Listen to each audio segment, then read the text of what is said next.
is actually my presentation on the case against sugar. So thank you for registering. For those of you that registered online, I have a great gift for you that I will send by mail if you're not in Toronto.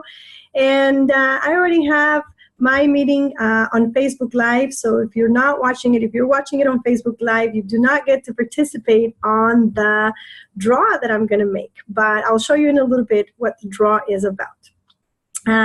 In the meantime, I just want to say it's 9:01, so I'll start my meeting. And for those of you that are on time, thank you very much for honoring the time that you have given yourself to receive this information. This is information that is very valuable to everybody. And what I wanted to point out is that in no means I'm trying to be a health practitioner or a health professional.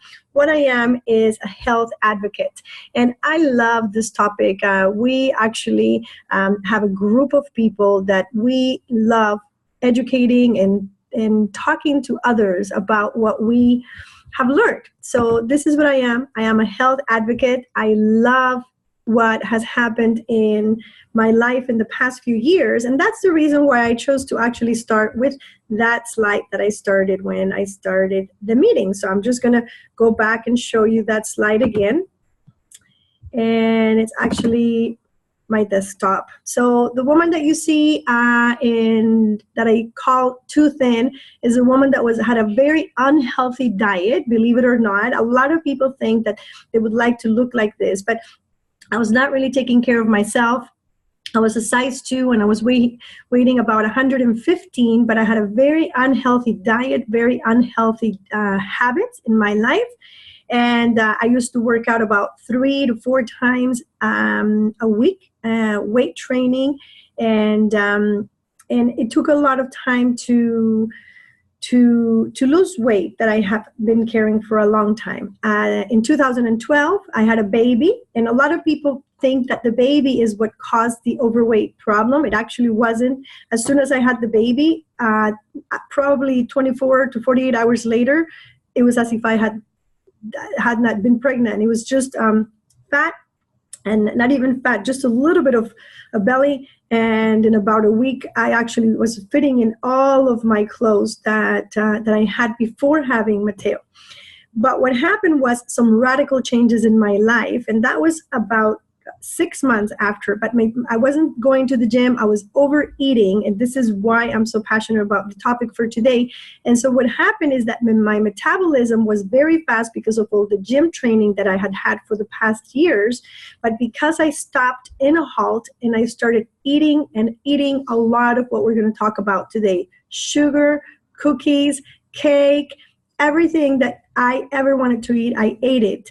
And so that change you actually see was actually really in about 6 to 8 months. So I went from being very, very slim to size 14, which was too big for me. And what happened was I started having a lot of health issues with a lot of knee pain, a lot of back pain.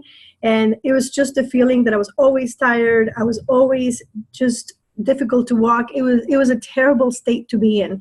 And in 2016, I decided that being a mom with a young child, I wanted to extend my life to as long as I could. And so that's when I started working out just a little bit more than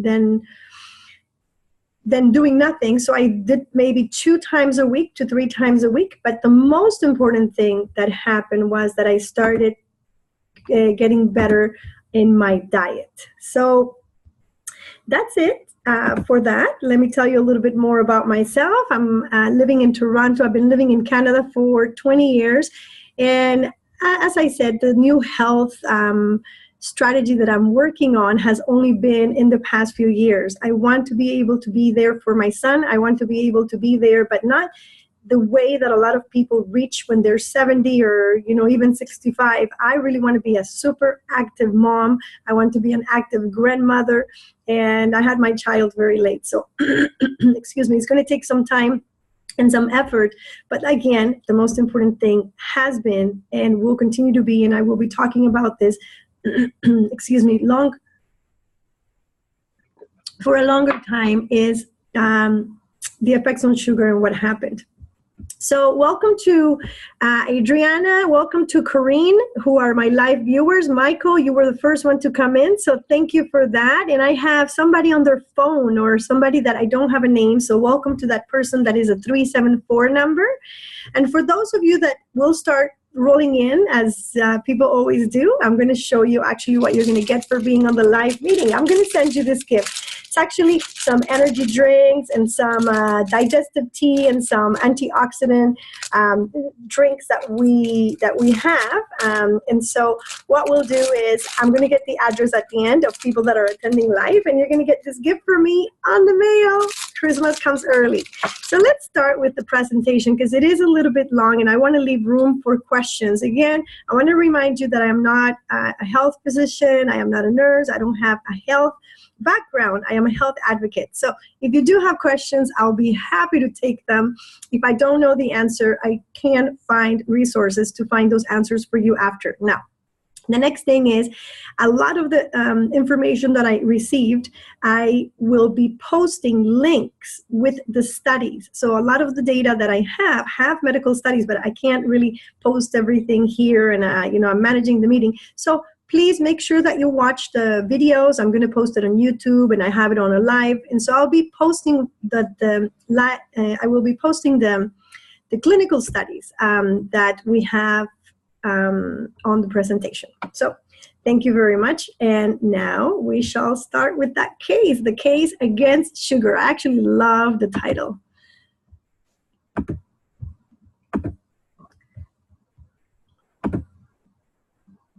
This is a presentation, a disclaimer that I want to show you. Please read it, and we will start.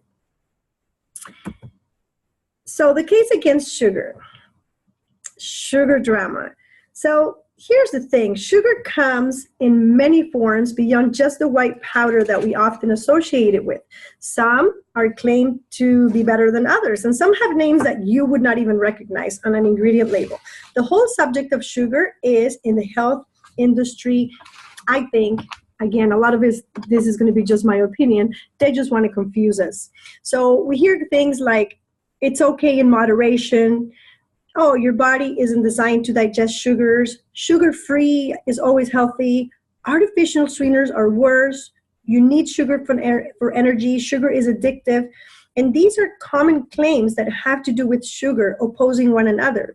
Yet one thing is for certain, and it is that we are consuming more sugar than ever before. I want you to stop for a second and think about the pictures of your parents.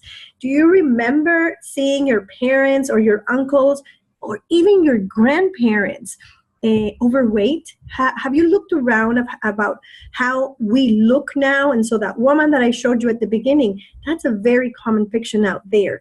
I am still carrying a lot of weight. I don't plan to drop a lot more, but I know I'm still carrying more weight than I should. So according to the United States Department of Agriculture, the average American consumes 100 to 150 to 170 pounds of refined sugars per year. So compare this to the 4 to 6 pounds a year in the 1800s, or even 90 pounds in the 1900s. Yeah, that's right. I did not say that wrong. It's 150 to 170 pounds a year. And that translates to about 30 to 60 teaspoons per day. And you say, no, that's not me. I don't, maybe you're already saying to yourself, I don't drink, Coke or Sprite, or I don't really take a big drink from the 7-Eleven, and I'm not sure what they're called. I don't drink them. So, but they're disguised in everything. So it's hard to believe it, but keep in mind that they really are everywhere. And so some of the places that they're actually hidden in are ketchup. That was my big one. Ketchup has a high content of sugar. Barbecue sauce, tomato sauce, salad dressings, yogurts. This is one of the biggest fights that I deal with at home because Mateo has a lot of yogurt and it has about 19 grams of sugar, and he's already loving the one that has sugar, and I'm now weaning ourselves out of sugar in this household. And so this is what is happening, that it's become very hard. What about protein bars? Do you say, well, I'm healthy, I take protein bars. Have you checked the sugar load in the back? Soups have sugar, canned fruit, peanut butter, cereals, crackers, oatmeals, frozen dinners, and let's not even talk about the long list that I have, because it would take me the whole night to read you everything I have. So one of the main reasons that you do not recognize the sugar, sorry, I've been forgetting to pass the slide. Okay, so sugar alias. One of the main reasons you may not recognize the sugar in your diet is because it will really rarely say sugar on it. And so there's a long list of names, again, to not confuse you and make this presentation go a little faster. I'm just going to talk to you about 2 that you need to remember. There's about, I don't even know, 20 of them, okay? But really, the worst ones, public enemy number 1 is high fructose corn syrup, and public enemy number 1A is sucrose, because they're both just as bad. So what's the big deal anyway?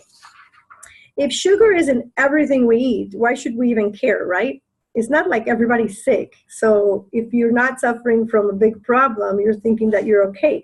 Well, the problem with excessive sugar consumption is that most health issues do not manifest immediately.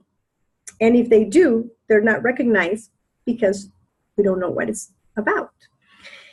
So really things like as common as diabetes, allergies, arthritis, they get explained by our environment or stress levels or even response to medication.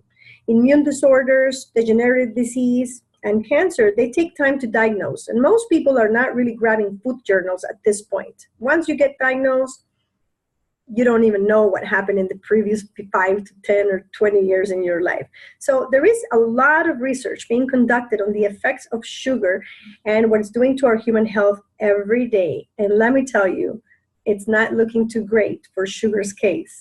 Now, I know that the food companies, the big food companies, are not very happy with people like us, and when I say us, I mean myself and my team and the friends that I relate to, which are people that are health advocates. They're not very happy with us starting to tell our friends that sugar is not good for you, because what happens is that they're really like, I was listening to something today, and I'm going to share with you where I was listening to.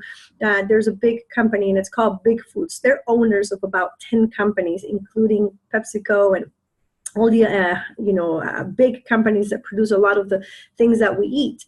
Well, when one company has such big power and they want to bring this to our tables, they are ready to kill us. They don't care. They just want to get us sick. So they tie into the pharmaceutical companies to sell us more of those delicious prescription drugs that we have to take once we start getting older. My mom is already on a cocktail. She's been like that for 20 years because that's that generation. You have a chance today to change that. My mom, as many of the people of that generation, has diabetes. She has high cholesterol and she has high blood pressure. This is called a bomb. I remember when I was about 15 or 16, the doctor telling me, your mom is a walking time bomb. Thank God my mom is still with me. But the problem is that pharmaceuticals have been keeping her alive and not the proper diet. So what has been happening to her is that she's been disguised. And, I think, it's not really her fault, because what happens is that she has been taking medicine for over 20 to 30 years to help these conditions. But guess what? Less than a year ago, they told me that her kidney was about to fail because of the extended time that she had been taking one of these medicines for her diabetes. And so I'm so glad they caught it on time, because that person that caught it, I bless her every day. She said to me, if we had not caught this on time, what could have happened is that she would have gone on dialysis within the next month or few months, because she caught it. She changed the medication. So, one medication to switch another one. She is now, her kidney levels are now not better, but they have stopped declining. So just to continue with the presentation, what do you think is happening? Are they really telling us the truth out there? So Sugar 101, let's understand sugar. And again, this is a topic that is so new for me. So if I make any mistakes, feel free to, call me later and tell me, something, because I know a lot of the people that could be watching these are people that have more experience than me.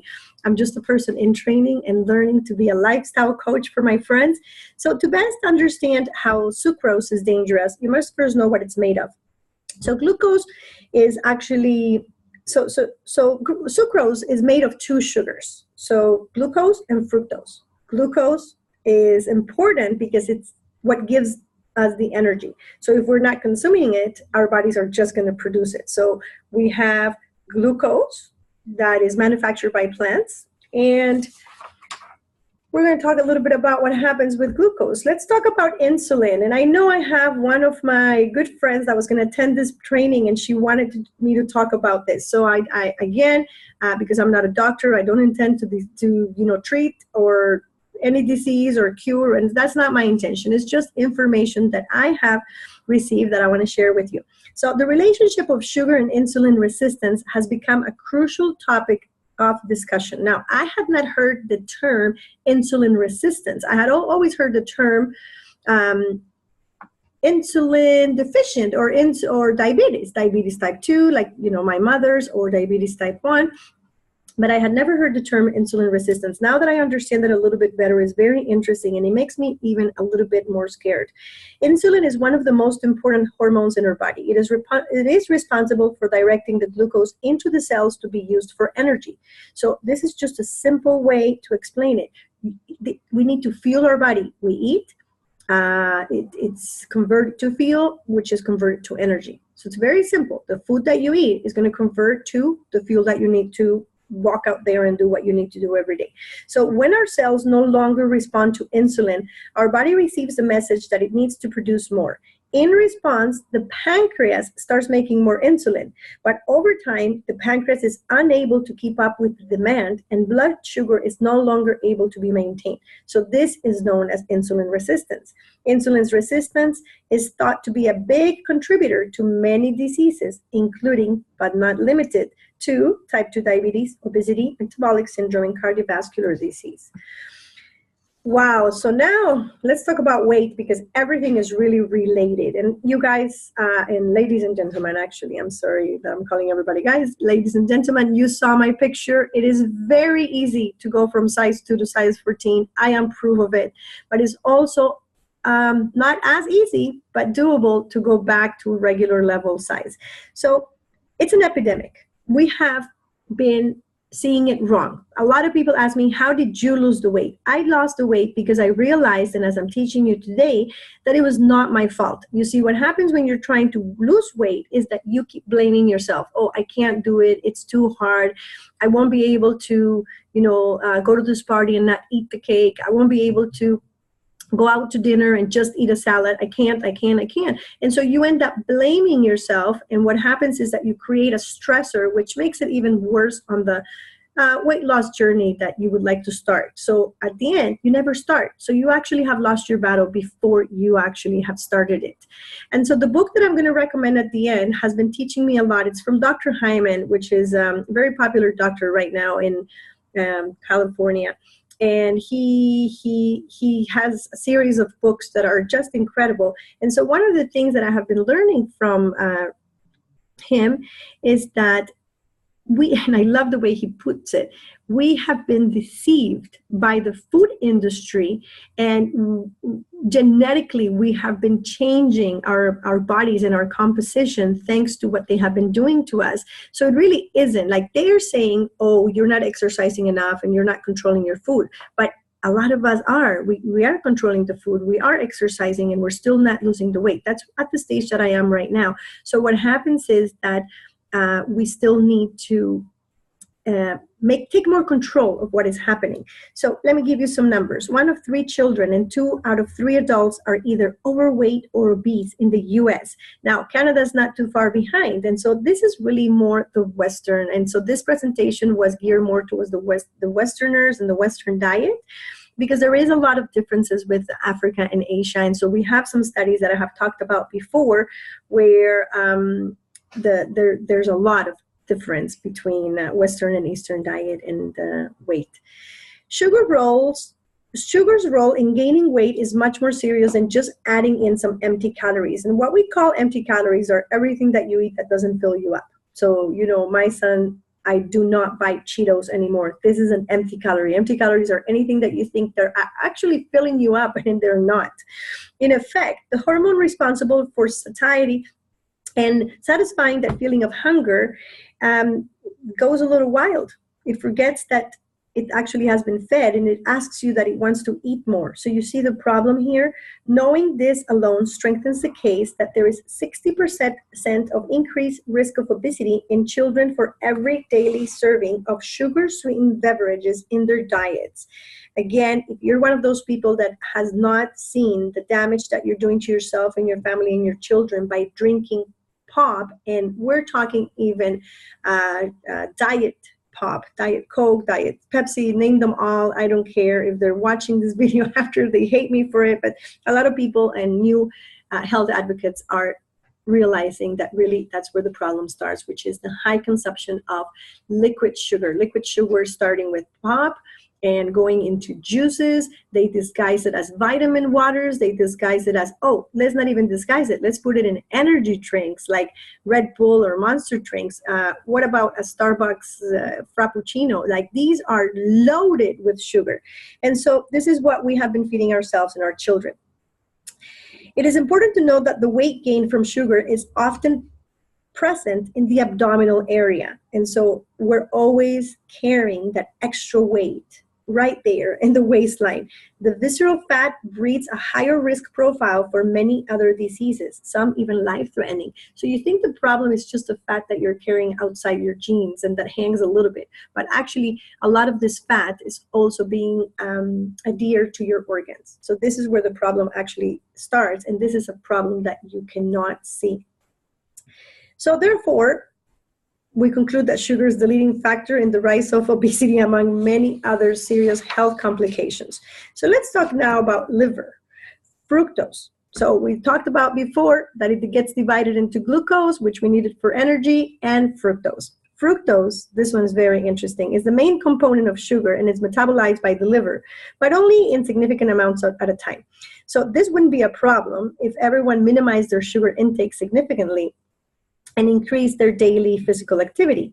Typically, the fructose would be turned into glycogen and stored in the liver for safekeeping until our bodies were ready to burn this energy reserve. I'm going to stop here for a second. What I read today in another book is that when we used to be nomads and we were hunting for food, there would be some times or some days that we would not be able to hunt that animal. So we would go a little bit hungrier that day.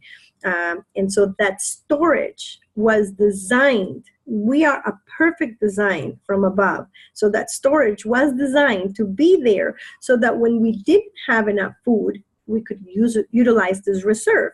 However, we're not nomads. We have such quick access to food and it's everywhere. We're not leaving enough time for the liver to empty. So there's already an ample amount of glycogen in the liver, and eating more sugar is just going to overload it. So the extra is forced to be turned into fat. This process is the beginning of a non-alcoholic fatty liver disease, among other complications. Fatty liver is more common than you think. If you haven't had your liver checked, I strongly advise that you go to your doctor and have it checked. If you you can also do natural cleanses with many herbs. To take it even farther, some studies have suggested that sugar can be as damaging as alcohol to the liver, even if you are at a healthy weight. So luckily, the liver repairs itself. That's what should be happening. But with continuous sugar consumption, it never catches a break. So if you're able to control this, you will be able to let the body do its job. That is what's happening. And so we'll talk about that in in 2 more slides. I'll get to the addiction that we're living. So let's talk about heart first. There has been many misconceptions on what causes cardiovascular disease, the role in cholesterol, and what foods help or harm it. Lots of discussion, lots of studies, what is good, what is bad. But things have been cleared up. I think it was last year or a couple of years ago, they concluded that it was not saturated fat, the culprit. It was sugar. They were just hiding it. And so all those, junk food, because it's still junk food that you buy and it says, no trans fat or fat free and all of these things, they're just a way for you to keep consuming all this junk food. So you heard that right. Sugar is the leading contributor to the #1 killer in this world, which is heart disease. Many studies, and again, I'm going to post these afterwards on the YouTube video, have shown that consuming a large amount of fructose can cause a rise on the LDL, that's our bad cholesterol. It's also going to cause a rise on blood glucose, insulin levels, and abdominal obesity. So these findings were apparent in as little as 10 weeks. Trust me, like I said at the beginning, when I started getting bigger, it took less than 6 months for you to see the woman that I was before to the one that you saw in the second picture. Now let's talk about immunity. The immune system, that is really, my goodness, in the past few years, as I start learning more and more about what immune system is and how perfectly designed it is and how very slowly we are damaging it. And one of them, again, of the main causes is sugar. Your immune system is responsible for defending your body. It's what helps you with disease. So that's a big deal. For the immune system to be compromised, you're putting yourself in danger of pathogens that can make you very, very sick. According to a study through Loma Linda University, 100 grams of sugar can make your white blood cells 40% less effective in killing germs. And on top of that, you are putting your body in a stressed and irritated state. Sugar directly affects your main line of defense. So this is an alarming part because this is really, sometimes it can take up to 5 hours to detox from sugar consumption that you've had. So when you eat that cake or you eat a lot of sugar, it can take up to 5 hours to take it out of your system. It's hard to believe that something that is so prevalent as cancer, and it's everywhere, and we're still not seeing the link between cancer and sugar. If some of you, I know some of you are already part of the business that I belong to, but some of you may be friends of mine that may have never really heard about, immune system or even heard about the effects on sugar on your diet and on your health. So it is very linked. This is bad news. I'm sorry to be the bearer of these news, but it's true. Cancer is an uncontrolled growth and multiplication of cells. And it's also one of the leading causes of death worldwide. So how is it related to sugar? Let's go back to insulin. Insulin is one of the main hormones responsible for regulating the growth of these cells. So it has been concluded that having constantly elevated insulin levels can indeed contribute to cancer. So you remember what I said about insulin and sugar? Consuming sugar rises insulin levels. So there is considerable amount of evidence that contributes to cancer risk and progression. And again, on this slide, on anything that has to do with, the big names, I'm going to put some journals and medical studies to back up what I'm saying so that you know that what I'm saying is not just a little Google site that I found. I did find it in Google, but it's a little more than that. So there's clinical studies to prove what I'm saying. Let's talk about the brain. The link between brain and gut is the new topic. If you have not heard anything about this, maybe you have not even seen any of my videos before, because this is probably what we talk about most with my team and my friends and I, brain and gut connection. Sugar affects your brain significantly. Studies have shown that sugar literally slows down the brain function, hinders new learning, decreases memory recall, and there's also a strong connection that high sugar intake can lead to depression and anxiety. So what do you think is a sugar crash? Irritability, decreased mood, brain fog, fatigue. Now imagine that never going away.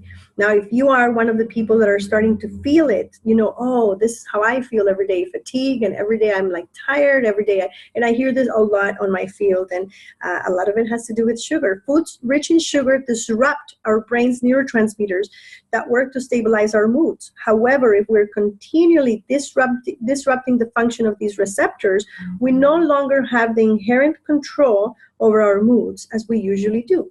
And according to a doctor named Dr. Karazian, he's a functional medicine doctor, an expert and author. This is a huge contributor in chronic depression. I'm going to put a link to a video to his findings on my video. So, are we addicted? Yes, we are. Is it our fault? It's not.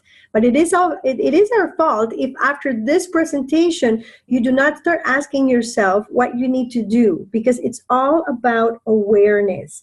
And so awareness is knowing how much sugar you are consuming throughout the day, how much sugar you are feeding your children, how much sugar the things that you are buying actually have. So I'll show you in a second how to do that. I'm going to read a description of what addiction is. It's a long description, so I don't want to try and mess it up here. So I'll read it. Addiction is a primary chronic disease of brain reward, motivation, memory, and related circuitry. Dysfunction in these circuits leads to characteristic biological, psychological, social, and spiritual manifestations. This is reflected in an individual pathologically pursuing reward and or relief by substance use and other behaviors. Addiction is characterized by inability to consistently abstain, impairment in behavioral control, craving, diminishing recognition of significant problems with one's behaviors and interpersonal relationships, and a dysfunctional emotional response.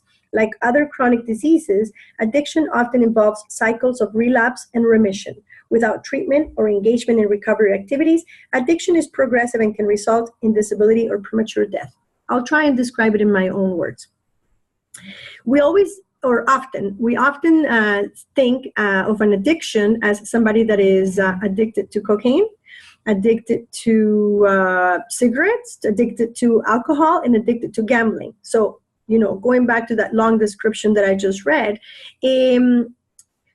we have in our brains something that is called a reptilian brain, and it's fed by pleasure, and it's also fed by just reward, like it was saying on the big description. And so what happens is, and let's just talk about gambling. Gambling, you put a coin in the machine, and it gives you a few coins back. You put another coin, and you put another coin, it doesn't give you anything, doesn't give you anything. You put another one, it gives you coins back. And your brain receptors actually light on, and this is like in the studies that they do, because they are so happy and excited. So this high that you get when you are winning needs to be experienced once again. Same with alcohol, same with drugs. And so are we addicted to sugar? What do you think? Well, we have a hormone called dopamine. This one is, it's called the pleasure hormone. You want to keep that one aligned. The pleasure hormone can be activated by many things that, guess what, give you pleasure. And so eating a lot of sugar releases, and again, this is university tested by many, many studies, releases huge amounts of dopamine in your brain. As you continue to consume sugar, the dopamine receptors become less powerful, making the response less effective. So let me put it in the example of alcohol that may be easier for you.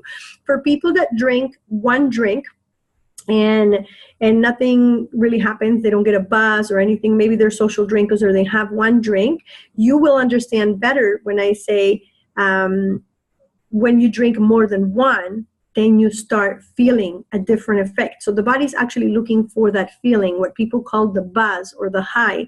And so when actually a few hours later goes by and that feeling goes down, the body starts looking for that feeling again. Sometimes you don't consider yourself an alcoholic, but you're looking for that drink again, or you're looking for that cigarette again, or you're looking for that let's accept it, piece of cake or piece of bag of chips again. So yes, in fact, a study has proven, and this one is not only one study, I've read many studies, but I'm just going to read you this one because that's the one I'm going to post on the site. They did a study with rats and Oreo cookies. And what they were doing is that they were giving the rats cocaine, and they were also giving the rats Oreo cookies. Which ones do you think they actually chose? They chose the Oreo cookies. That's the study I'm going to post. But I was reading today on another study that many studies, these poor rats, and they're also being done in humans, by the way, not only rats. So this is not only preclinical studies, these are clinical studies. They were injecting liquid sugar, so liquid sugar against heroin and cocaine, and the rats went always back for the sugar. So it has been proven that sugar is more addictive than drugs like heroin or cocaine. So if you're not a little bit concerned by now, we're almost like at 75% of the presentation. If you're not already starting to get concerned, let's see if I can get you in the next couple of slides. So again, I want you to know how you can actually, the objective of this meeting is not to make you feel guilty, is actually to help you get the tools to change your behavior. So we know that sugar can take over our brain chemistry, and that food companies, I would like you guys, after we finish the meeting, to just Google food scientists. Food scientists are scientists that are hired by these food companies to create better, not for us, but for them, better and better recipes on how to get us hooked and how to get us addicted. So the changes that these foods act in our body, that what produces in our brains and what makes us more addicted to wanting more, this is what they are actually working every day on doing to make these processed foods more exciting, more, for us to crave it more. I'm guilty. I'm gonna actually tell you guys about something that happened about 3 months ago. So I've been weaning off sugar, which actually is like a drug addiction. You actually need it more. And I saw these cookies at the grocery store that somebody had let me try back in December, and they're like a crepe, very thin, very crisp with chocolate. And there's about 12. So I thought, it's a small box. Maybe I can buy this box and share it. This is my thought, and share it with my mom. Okay, my mom's a diabetic. I should not even be thinking about this, but I was thinking about maybe I can give a few to Mateo because I really want to have these cookies, but I know that it's a risk if I buy them. Well, I did. It took me.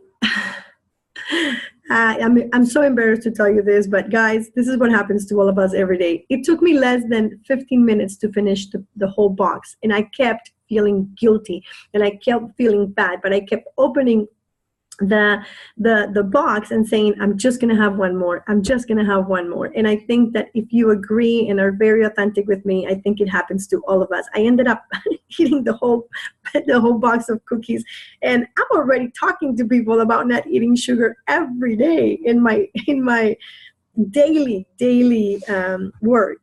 And so that's what made me feel more guilty. So let's talk about not all sugars are created equal. So what do we do? While sugar is very obviously the negative contributor to our health and lives, not all sugars are created equal. Some are worse than others, and of course, vice versa. So we will be going through some sugars to see if there's any alternatives that we can have. I'm not going to go too much through this because by now probably have lost attention on some of you. I've been talking for 40 minutes, and I want to make it quick in another topic that I'm going to close with. And so I'm just going to say that artificial sweeteners are not without significant problems of its own. They alter our microbiome. And microbiome is that 100 trillion bacteria that you have controlling a lot of your immune system, actually 80% of your immune system. So again, today is not about microbiome, today is about sugar, but what happens is that sugar and artificial sweeteners are altering our microbiome, which in turn are altering our immune system. So I'm just going to name the 3 possible products: aspartame, sucralose, and again, high fructose corn syrup, HFCS. So they're in almost everything. And this actually plays a huge role, again, in the fat buildup of the liver, in leptin resistance, and in major weight gain. So if you think that because you're drinking that Diet Coke, or you're taking coffee and not putting the sugar, the white sugar or the brown sugar, but now you're using Splenda or all these other names with little pink and blue bags, no, they are just as bad. In fact, there are some studies on the book that I'm reading with Dr. Hyman that have been tied to people with diabetes that are getting actually faster worse with these artificial sweeteners. We used to, mom took them for a long time. Right now we changed to, and so here comes my next slide. What are the options? Stevia. That's my number one option. That's what we have been changing to. Stevia is a sweetener, and it's an extract made from leaves, from a stevia plant. So you want to use that one. Now, other ones, coconut sugar and raw honey. Those are the only three that I have here. If you have any more and you want to share them in the Cleanse and Detox and Balance Facebook group that we have, I would love to know a little bit more about that. So although it is ideal, it is not practical to cut sugar out entirely. So anything that has to do with detoxing sugar, detoxing alcohol, detoxing drugs, detoxing anything, please check with your physician. Do not get sick and then say, I heard from Claudia that I have to cut on all the sugar, because the first thing that I'm going to tell you is that your body is going to go in strike. If you cut it too fast, and again, but you have to cut it, because there's not such thing as a drug addict that is kind of a drug addict. You either are or you're not. You're an alcoholic or you're not. It's the same thing with the food addiction. So my goal with, again, many of the people that I now deal with are to be sugar-free as much as we can, because again, it's hiding in everything. But when I can control it, taking it completely out of my diet. I don't want to inherit the diabetes that my mom has. I don't want to, have all the problems that this can represent. So as I mentioned before, it's hiding in everything. So practice moderation. This is what it's about. I know that this was a ton of information. So really what I'm trying to teach you here is changing habits and acknowledging what you need to do to make the effort. Now, the effort is incredibly hard. Let me tell you that it's taken me several years to actually understand and wean off slowly. But you don't have to take years like me. You can do it in a few months. I don't know if you can do it in a few days. I don't think it's possible. But weaning off and starting somewhere is what it is about. So I'm here to help you. Thank you for your time. I have a few more things that I want to teach you, but I'm going to go back on the screen right now to show you the books. And how are you feeling? This is a long class, but it was an interesting one. So I want to know, I have somebody here chatting with me. Let me see. Thank you. Good presentation. Okay, great. So if you have any questions, you can start asking me, but I'm going to come off the share here and share with you. Okay, let me see. So what I wanted to show you is this chart. This is a Fruit Loops. And so what I've been teaching Mateo is actually to read the glycemic load. So I'm going to talk to you about glycemic load in a second. So what you want to look at is, where's the sugar right here? I'm sorry. So this Fruit Loops, it actually has 12 grams of sugar. So we're loading our children with sugar and we're not noticing, and we're sending them to school with a little bit of milk and a whole load of sugar, and then we wonder why they're not learning. We wonder why they're not have a attention deficit disorder. And it's not their fault. They're not sick. There's no autism or hyperactivity. It's the sugar that you have been feeding them. And so because we have been fed this, remember, do not blame your parents, because they have been deceived as well. But I'm telling you today, do not let the food industry deceive you any longer. Okay, so what I wanted to read on this document, actually, that was written by a very, very lovely doctor, not Dr. Bennett, another doctor, but I don't want to mention him, but he did such a great job in this one. So what he taught me, and Dr. Mena has always been talking to me about this, is keep your glycemic chart handy. So this is what I tell my clients as well. Keep the glycemic chart handy. So all you need to do is Google glycemic chart. They come in many, many, many ways. And what you can find is the Mayo Clinic or one of the good universities. And so what do? The first thing that we need to do is get more knowledgeable so that we can get more aware of what is happening.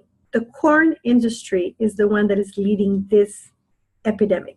And so there's a lot to do, and there's a lot of books on social economics of sugar and how much money they can actually get out of us so that, number one, we buy all this garbage, and number two, we actually get sick so we can buy the drugs, in, the pharmaceutical drugs, to try and get us better from what we did to ourselves.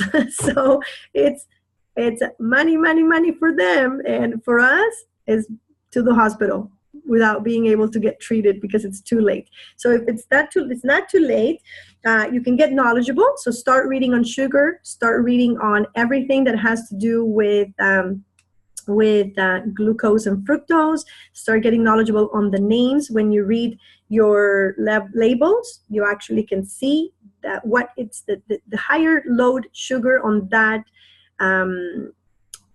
food is the first one that is going to show. So as much as you can, start taking off things that have a lot of the bad sugars.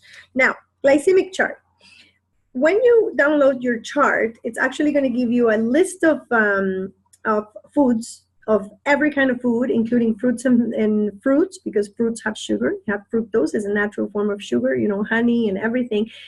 But it also gives you a long list of snacks and bread, and and it can be white bread, whole wheat bread, and it gives you all kinds of bread. So what you want to do is you want to go to the glycemic load. So be aware of the problem, accept the fact that you are consuming far too much sugar in your diet. That's the first thing, and this is really my main objective today, that you learn not to feel guilty, but to actually accept that you have a problem. And so I have a problem. I accepted it live. I ate the whole box of cookies, and I felt bad and I felt guilty. And that's what happens, that stress levels actually go up and it brings your immune system down. So become aware of the problem and consume foods that are based on the glycemic load. So think glycemic as sugar. So go to nutritiondata.com. That's one of them, nutritiondata.com. And you'll see in the right corner that you can enter the food that you're eating. And then if you're interested, you click on search, and it's going to give you glycemic load. Only consume foods that have a glycemic load of 10 or lower. I repeat, only consume glycemic load 10 or under. So this is what I've been trying to teach Mateo. So he actually goes to the grocery store now, and the other day he grabbed a little orange juice that we feed our children all the time, those little boxes or those little bottles, and he looked at me and he said, "Oh, Mom, I already know you're going to say no." The juice had 24 grams of sugar. 24 grams. That's like 10 spoonfuls of sugar. Because it was an orange juice, people think that is healthy. This is not healthy. Eating from the glycemic load isn't difficult. There are many great foods. Things like banana, for example, if you're eating bananas and you love bananas, they have a really high glycemic load. And so people that have diabetes will know that they're not really allowed to eat banana, especially if the banana is ripe. So you have to be very careful with fruits as well. There's a lot of fruits that have a high glycemic load. The main benefit of the glycemic load method is choosing the foods that automatically eliminate nearly all sugar.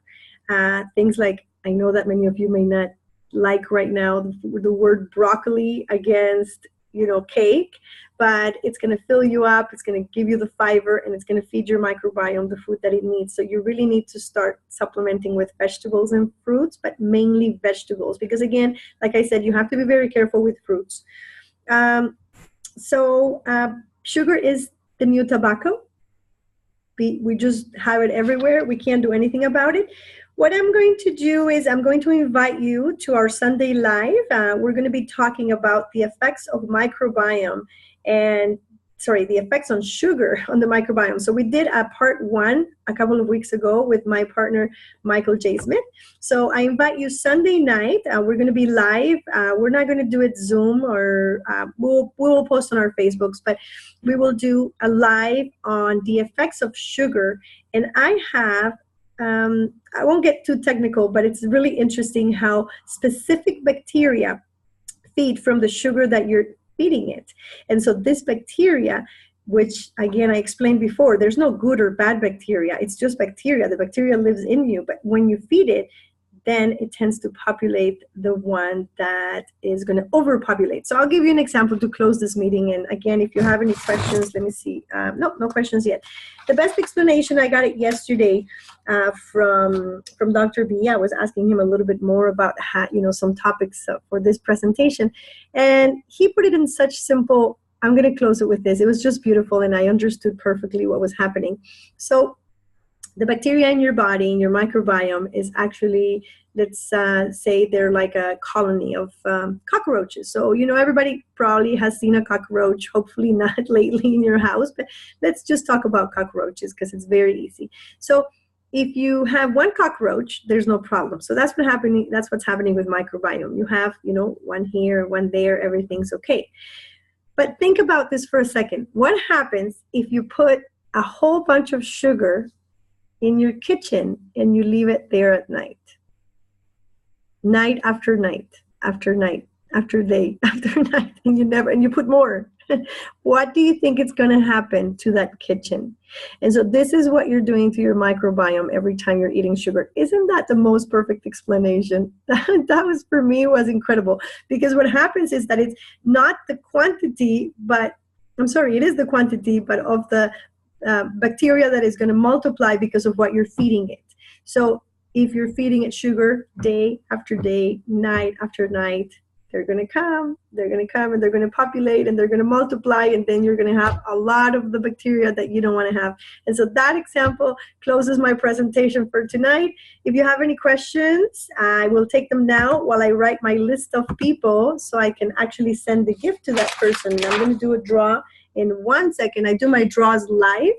So I have, I have somebody with a phone number, and I can't add you into my list until I know your name. So the person with phone number 374-4163, ending in another 2 numbers, can you give me your name? If you want. Heidi, and Heidi, Mike, Judy, and Corinne. Okay, so live now on my Zoom, I have my phone number person, which I won't add until she doesn't have it. Adrian, Heidi, Michael, Judy, and Corinne. So I'm just going to put I'm going to put them in no order. 1, 2. Michael, can you give me a number from 1 to 5? Can you type a number for me, Mike, if you can? So I can do the live draw. Number 5. Oh, my sister Adriana just won the gift. So Adriana, I'm going to send you this gift. It's a really cute bottle with a really cute straw with a whole bunch of goodies inside. So thank you, Michael, for that. So with that said, it's 9:53. I'm going to close the meeting for tonight. For those of you, I have a question. For those of you watching live on the Facebook, thank you very much for attending also the live Facebook, even though you were not live. Okay. Thank you, Heidi. Thank you for your support. Thank you. I see you writing me. Thank you very much. Thank you, Adriana. Oh, Heidi Shetty. So I have Heidi Shetty. Was that you with the phone number? Can you text me if that was you with the phone number? No. Okay. All right. Oh, Heidi Shetty. Okay, here we go. You were number 4 in my draw. So I don't have the person with the phone number. Okay, that was one last chance to get that person involved. Thank you very much. I'm closing for tonight. Now, again, just to recap, the meeting objective today is for you to be aware that you have been deceived, and that if you, I forgot the books. This is the book I'm reading. I recommend it to everybody. This is Dr. Hyman. Oh, it's such a great book. Dr. Hyman, I took it from the library and it's an audiobook. That's why it's so big. So 10-day detox diet. This is incredible. So if you guys want to read or listen to something really good, Dr. Hyman is the new in doctor. He is amazing. He has many, many books, but this one's really good. It's an oldie. It's actually 10 years old, but it talks a lot about what I talked today.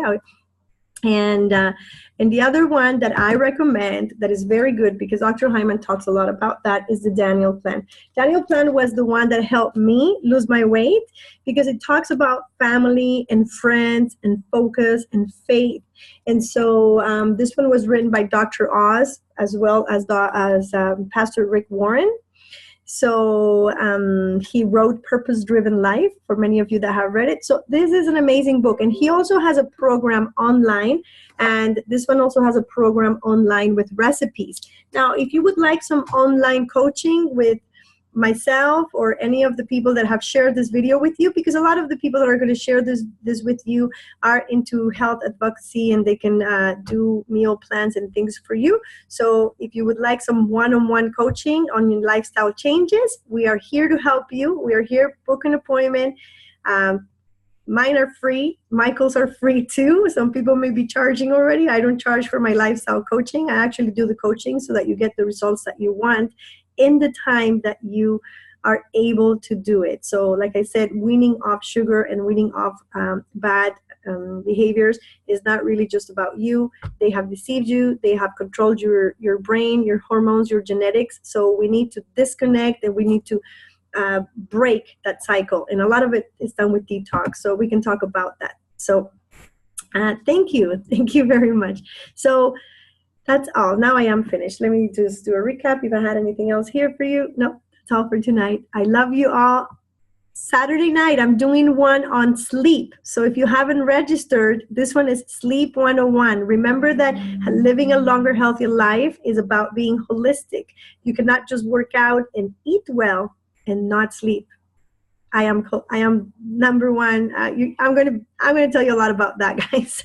It's not gonna be good. I'm gonna be very blunt and show you my results. I've been logging my sleeping time for the past 3 weeks, and it's not good. So I will share that with you. And again, don't forget to register for that one. Thank you very much, and have a great night.